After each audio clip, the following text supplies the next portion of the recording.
నారాయణం నమస్కృత్య శంకరం చ జగద్గురుం కుర్తాళమఠయోగీశం మౌనస్వామినమాశ్రయే. హనుమంతుడు అంగదుడు వెళ్ళారు. సూక్ష్మరూపాన్ని ధరించి చుట్టూ కాపలా ఉన్నటువంటి వాళ్ళకు లేకుండా హనుమంతుడు ఎంత రూపాన్నైనా ధరించగలడు. సీతాదేవి దగ్గరికి మొదట్లో లంకలో ప్రవేశించినప్పుడు అట్లనే వెళ్ళాడు. వెళ్తే లోపలికి వచ్చారు వీళ్ళిద్దరూ. రావణాసురుడు చూశాడు, పూజ మొదలు పెడుతున్నాడు. వీళ్ళిద్దరు వచ్చారు. వీళ్ళిద్దరు వచ్చేసరికి ఎట్లా వచ్చారు వీళ్ళిద్దరూ లోపలికి? చుట్టూ భటులు కాపలా ఉంటే ఆశ్చర్యపడ్డా తాను దీక్షితుడై ఉన్నాడు. దీక్షలో ఉన్నప్పుడు శత్రువు వచ్చినా సరే మర్యాద చేయాల. కూర్చోండి అన్నాడు. పూజ మొదలుపెట్టాడు.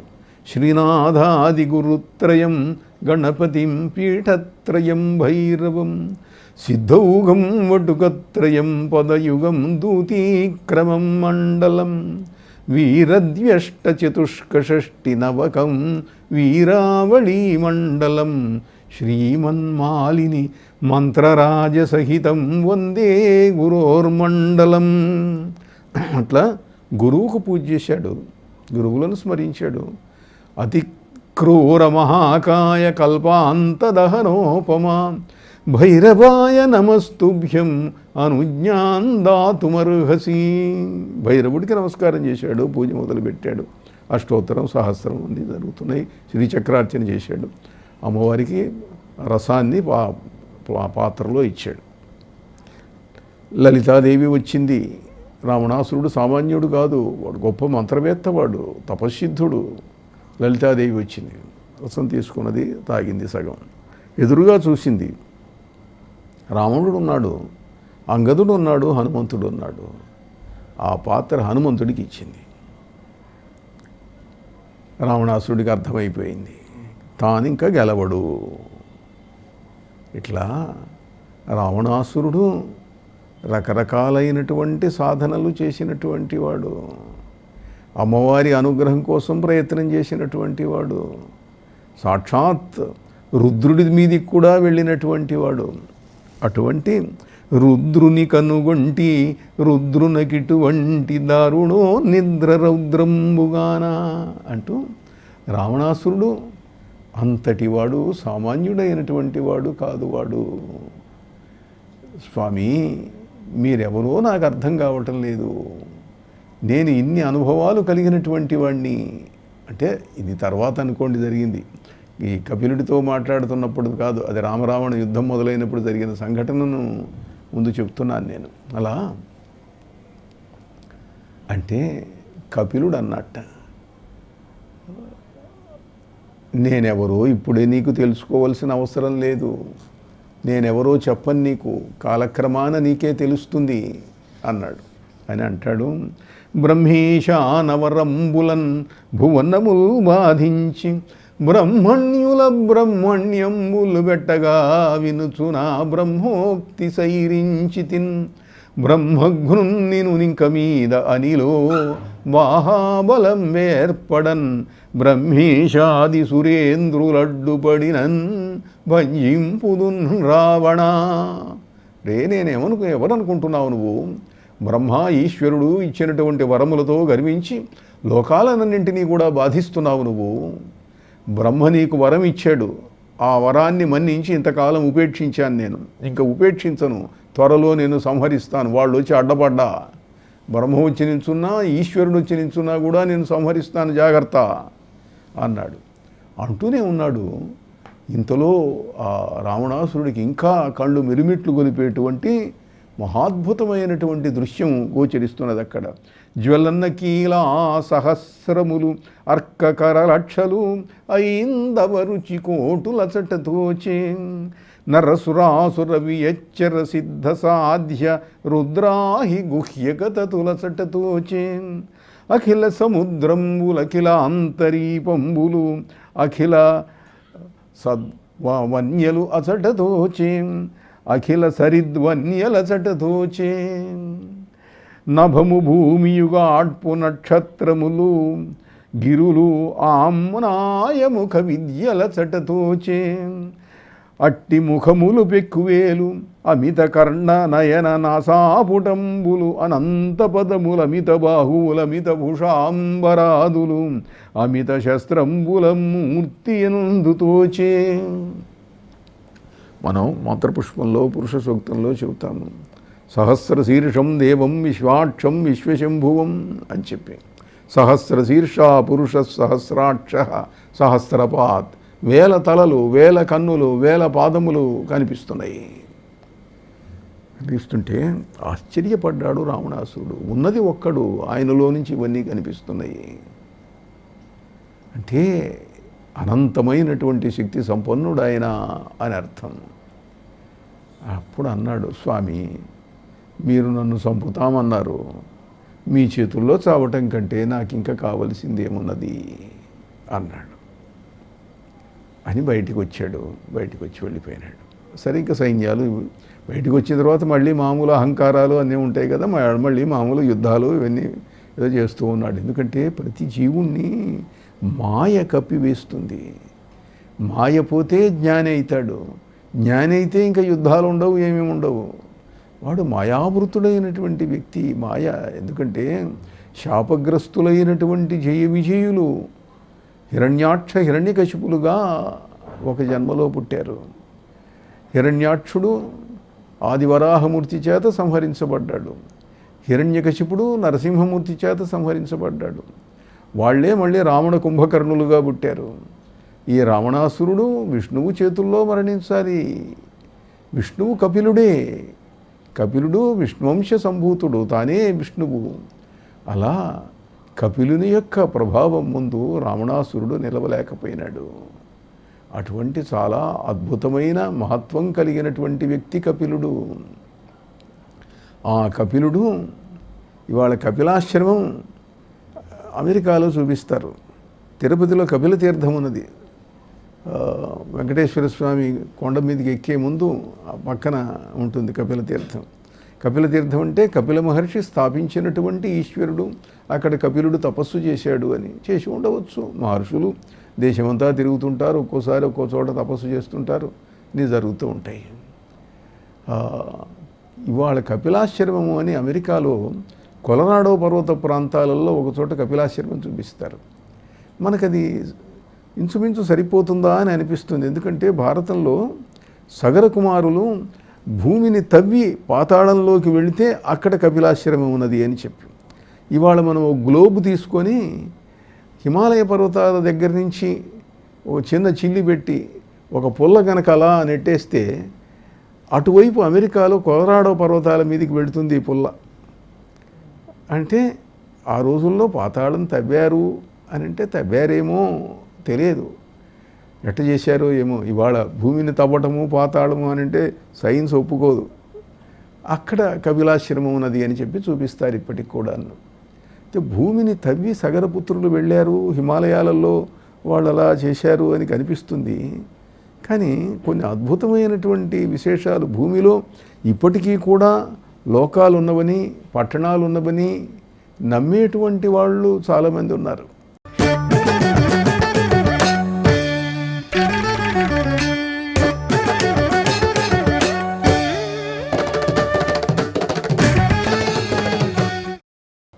హిమాలయాలలో సిద్ధాశ్రమంలో ఉన్నటువంటి యోగులు వాళ్ళు ఆ భూమిలో గుండా వెళ్తుంటారని, అక్కడ కూడా పట్టణాలు ఉన్నాయని, నగరాలు ఉన్నాయని, ఇవి కొంతమంది యొక్క అనుభవం ఉన్నది. సైన్స్ ఒప్పుకున్నా, సైంటిస్ట్ ఒప్పుకున్నా ఒప్పుకోకపోయినా. ఆ మధ్య 1947 ఆ ప్రాంతంలో అమెరికా విమాన దళాలలో ఒక పెద్ద అధికారి అడ్మిరల్ బర్డ్, BYRD బర్డ్ అని చెప్పి, అతడు ఆర్కిటిక్ పర్వత ప్రాంతానికి ఒకరోజు విహారంగా వెళ్ళాడు. డ్యూటీ మీద వెళ్ళాడు, ఏదైనా చూడటానికి వెళ్ళాడు. విమానం, చిన్న విమానం, పొద్దున పోయి మళ్ళీ మధ్యాహ్నంలో పొద్దున్న లేని వెళ్ళాడు. వెళ్ళేసరికి అక్కడ దిగాడు ఒక చోట, ఇంజిన్ చెడిపోయింది. ఇంజిన్ బాగా లేదు, ఏం చేయాలో తోచలేదు, ఆహారం లేదు. అక్కడి నుంచి విమానం లేకపోతే పోయే ప్రశ్న లేదు, అక్కడ మరణించవలసిందే. విమానం బాగు చేసుకోవడానికి ప్రయత్నించాడు, వల్ల కాలేదు. అప్పుడు ఏం చేయాలో తోచలేదు. ఉన్నట్టుండి అక్కడ ఒక మంచు పెద్ద పెళ్ళ అది అలా లేచింది. దాంట్లో నుంచి ఒక మనిషి వచ్చాడు యువతలికి. బర్డ్ ఇట్రా అని పిలిచాడు. పిలిచేసరికి ఇంత ఈ మంచులో ఎవరు పిలుస్తున్నారా అని అనుకొని వెళ్ళాడు. వెళ్తే నాతో రా, నువ్వు చాలా ఆకలితో ఉన్నావు, దప్పికతో ఉన్నావు, చాలాసేపు అయింది, విమానం చెడిపోయింది, మాకు తెలుసు అన్నాడు. తీసుకెళ్ళాడు లోపలికి తీసుకెళ్ళి అక్కడ ఒక గుహలాగా ఉన్నది. ఆ గుహలో పోతున్న కొద్దీ ఇంకా దోవ ఉన్నది. ఇంకా లోపలికి వెళ్ళారు. వెళ్తే అక్కడ మరికొంతమంది ఉన్నారు. నువ్వు ఆకలితో ఉన్నావు, ముందు ఆహారం తీసుకో, మీరెవరు అన్నాడు. అది తర్వాత చెబుతాం, ముందు తీసుకో. ఆకుపచ్చని ద్రవం ఒకటి ఇచ్చారు. అది తీసుకున్నాడు.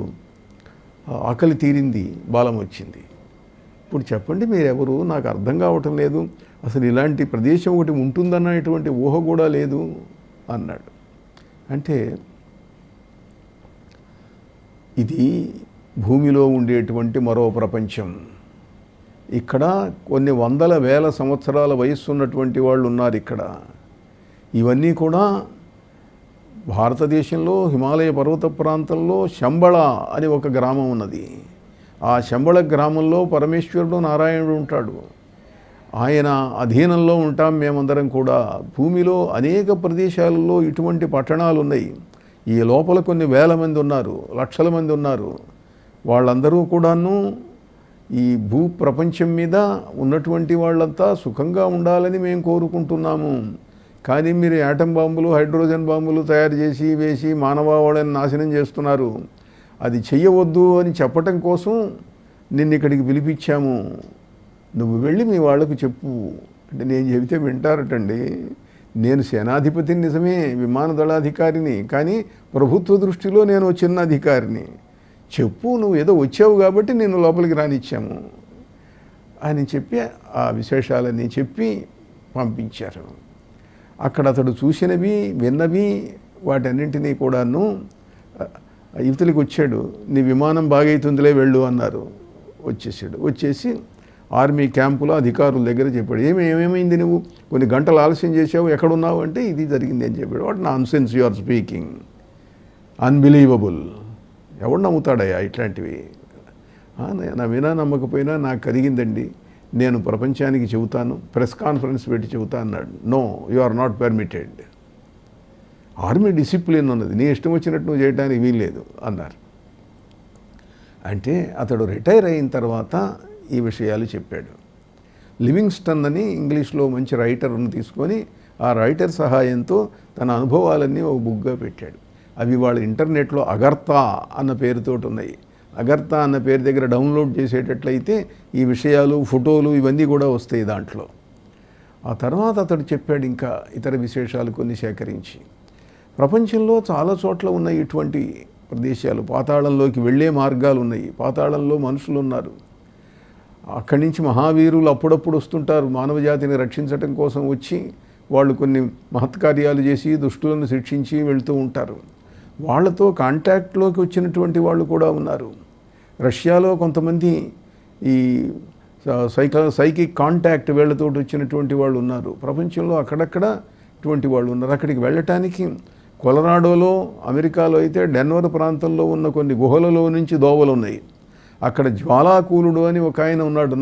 4000-5000 సంవత్సరాలు ఉన్న వయసుతో ఉన్నటువంటి ఒక సిద్ధపురుషుడు ఉన్నాడు. ఇట్లా భూమిలోకి పాతాళంలోకి వెళ్ళేటువంటి మార్గాలు భారతదేశంలో హిమాలయాలలో ఉన్నాయి, బృందావనంలో ఉన్నాయి, కాశీలో ఉన్నాయి, అక్కడక్కడ అనేక ప్రదేశాలలో శ్రీశైలంలో ఉన్నాయి. ఒకసారి భాగవతంలో అయితే నందుడు యమునలో స్నానం చేయడానికి వెళ్ళాడు. స్నానం చేయడానికి వెళితే ఒక మొసలి పట్టుకొని వెళ్ళిపోయింది, అతన్ని తీసుకొని వెళ్ళిపోయింది. మొసలి పట్టుకెళ్ళింది నంద మహారాజును, ఆయన చనిపోతున్నాడు, రక్షించని కేకలు పెట్టారు. కృష్ణుడు వచ్చి నదిలోకి దూకేశాడు. నదిలోకి దూకి పాతాళంలోకి వెళ్ళిపోయినాడు. పాతాళంలోకి వెళితే కృష్ణుడు అంతవాడు వచ్చేసరికి భయపడ్డాడు. అక్కడ ఆ ప్రాంత అధికారి వరుణుడు, మావాడు పొరపాటు చేశాడు, క్షమించండి, మీ నాన్నగారిని మీకు అప్పగిస్తున్నాం అన్నాడు. అంటే ఈ అప్పగించటము కథ భాగవతంలో ఉన్నదనుకోండి. అంటే బృందావనం దగ్గర నుండి పాతాళంలోకి మార్గం ఉన్నది, అక్కడ జనం ఉన్నారు లోపల అని చెప్పటం కోసం. ఇట్లా ఇటువంటి విశేషాలెన్నో మనకు కనిపిస్తాయి. రావణాసురుడు ఈ విశేషాలను కొన్ని తెలిసినటువంటి వాడు. ఆ భూమిలోకి సంబంధించినటువంటి విశేషాలు, వాటికి సంబంధించిన అంశాలు అవి అలా ఉంచితే, కపిలుడు యొక్క ఆశ్రమం అక్కడ ఉన్నది అని తెలియటం కోసం ఈ కథ అంతా కూడా వచ్చింది. అటువంటి కపిల మహర్షి ఆయన ఒకసారి తనకు చిన్నప్పుడు తనతో పాటు చదువుకున్న అతను ఉన్నాడు, జైగీషవ్యుడు అని చెప్పి. ఆయన కూడా ఒక మహర్షి. అయితే కపిలుడంతటి వాడు కాడు. జైగీషవ్యుడిని తీసుకొని ఒకరోజు అశ్వశిరుడు అనేటువంటి ఒక మహారాజు యజ్ఞం చేస్తుంటే అక్కడికి వెళ్ళాడు. వెళ్తే ఆ మహారాజు వీళ్ళని ఆదరించి, మహర్షులు వచ్చారు అని కూర్చోబెట్టాడు. అయ్యా, నేను విష్ణు భక్తుణ్ణి, విష్ణువు యొక్క అనుగ్రహం తొందరగా పొందాలంటే ఏం చేయాలా? మీరు పెద్దవారు వచ్చారు, మహానుభావులు, ఋషులు, చెప్పండి అన్నాడు.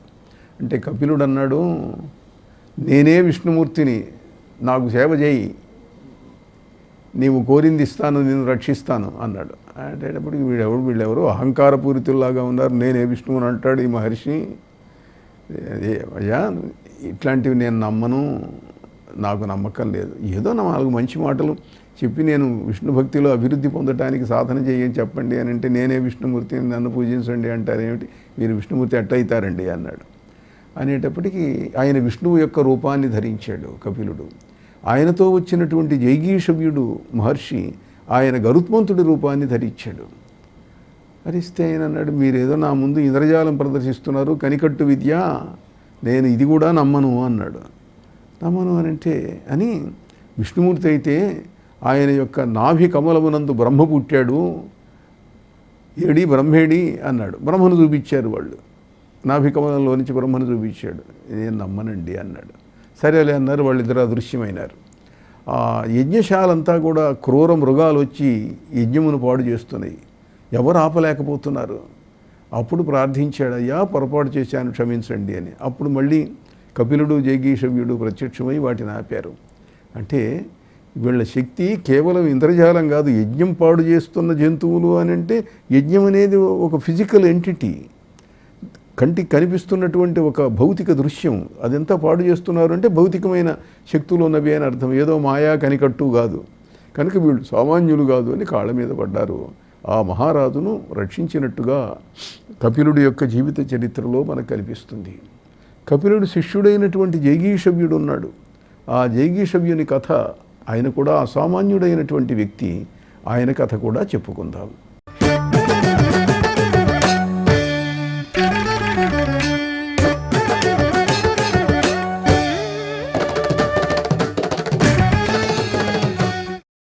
కపిల మహర్షి మహాశక్తి సంపన్నుడు.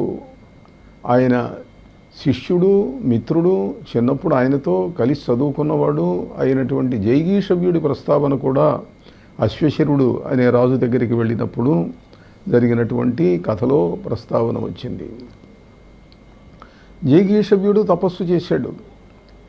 మిత్రుడు, భగవదంశ సంభూతుడు అయినటువంటి కపిలుడి యొక్క సలహాతోటి జైగీషవ్యుడు హిమాలయాలలో తపస్సు చేశాడు. తపస్సు చేసి అనేకమైనటువంటి శక్తులను పొందాడు, సిద్ధత్వాన్ని పొందాడు. జైగీషవ్యుడు మహర్షి కపిలుని యొక్క సతీర్థుడు. అంటే చిన్నప్పుడు వాళ్ళిద్దరూ కలిసి చదువుకున్నారు. కలిసి చదువుకోవచ్చు, కానీ ఆయన అవతార పురుషుడు, ఇతడు సామాన్యుడు. లోకంలో చాలా మహనీయులతో, పెద్దవాళ్లతో కలిసి క్లాసులో చదువుకున్న వాళ్ళు చాలామంది ఉంటారు. ఈ వ్యక్తి ఏమో మహాపురుషుడు అవుతాడు, ఆ వ్యక్తి సామాన్యుడు కావచ్చు. అది ఎవరి యోగాన్ని బట్టి వాళ్ళకు ఉంటుంది. సరే, వెనక ఒక కథ చెప్పేవాళ్ళు. బ్రిటిష్ చక్రవర్తి ఆ రోజుల్లో జార్జి, 6వ జార్జి, 5వ జార్జి, తర్వాత 6వ జార్జి వచ్చినప్పుడు, అదే సమయంలో ఆయన ఏ సమయంలో పుట్టాడో ఒక అర నిమిషం కూడా తేడా లేకుండా హిందూ దేశంలో ఒక వ్యక్తి పుట్టాడు. అదే సమయంలో ఇద్దరి జాతకాలు ఒకటే. మరి ఆయనేమో బ్రిటిష్ సామ్రాజ్యానికి చక్రవర్తి అయినాడు, ఇతడు కాలేదు. అయితే ఏమైంది, యోగం ఏదో ఉంది కదా, దాంట్లో రాజయోగం కనిపిస్తున్నది అని అంటే, ఇతడు నాటకాలలో రాజు వేషం వేసేవాడు. ఇతడి యోగం అట్లా తీరిపోయిందన్నమాట. ఇట్లా ఎవరి యోగం ఎట్లా ఉంటుందో చెప్పలేము. స్థలం, సమయం, పరిస్థితులు, ఒకే సమయంలో కొన్ని లక్షల కోట్ల మంది పుట్టవచ్చు. ఒక త్రుటి తేడా ఉంటుంది, ఒక హాఫ్ సెకండ్ 1/4 సెకండ్ తేడా ఉన్నా సరే జాతకం మారిపోతుంది. చక్రం ఒకటిగానే ఉంటుంది జాతక చక్రం, కానీ జీవితాలు ఒకటిగా ఉండవు. అట్లనే ఈ ఇద్దరు కూడా సతీర్థులు, చదువుకున్నవారు. అయితే కపిలుడికి జైగీషవ్యుడు అంటే చాలా ఇష్టం, తనకు మిత్రుడు. ఇతడు మిత్రుడైనా ఇతడేమనేవాడంటే, నువ్వు పెద్దవాడివి, మహనీయుడివి, నేను నీకు శిష్యుణ్ణి అనేవాడు. అదేమిటయ్యా, మన ఇద్దరం కలిసి చదువుకున్నా సరే నీ మహత్వం వేరు, నాదేమున్నది, సామాన్యుణ్ణి అనేవాడు. అందువల్ల కపిలుడికి జైగీషవ్యుడు అంటే చాలా ఇష్టం. కపిలుడు స్నేహితుణ్ణి ప్రోత్సహించాడు, నువ్వు హిమాలయాలలో తపస్సు చేయి, అక్కడ మహనీయమైనటువంటి సిద్ధాశ్రమం ఉన్నది, అక్కడ తపస్సు చేస్తే నీవు దివ్యశక్తులు పొందుతావు అన్నాడు. అలానే తపస్సు చేశాడు జైగీషవ్యుడు. అద్భుతమైనటువంటి సిద్ధశక్తులను పొందాడు, సామాన్యులు పొందలేనటువంటి సిద్ధత్వాన్ని పొందాడు. అటువంటి ఆ వ్యక్తి కపిలుడు ఎక్కడో ఆయన ఆశ్రమం ఒకటి నిర్మించుకొని ఉంటున్నాడు. ఆయన ఎక్కడైనా తిరగలడు. ఆయన కపిలాశ్రమాన్ని గురించి ఇంతకుముందు ప్రస్తావించాము. ఇవాళ క్రౌంచ ద్వీపం అని పిలువబడుతున్న అమెరికాలో ఆయన ఆశ్రమం ఉన్నది. ఇక్కడ ఉన్నాడు హిమాలయాలలో జైగీషవ్యుడు. ఒకసారి హిమాలయాలలో సంచారం చేస్తూ ఉంటే దేవలుడు అనేటువంటి మహర్షి ఆశ్రమానికి వెళ్ళాడు. వెళ్తే ఆ ఆశ్రమం చాలా ప్రశాంతంగా ఉంది. అక్కడ కొన్నాళ్ల పాటు ఉందామా అని అనిపించింది.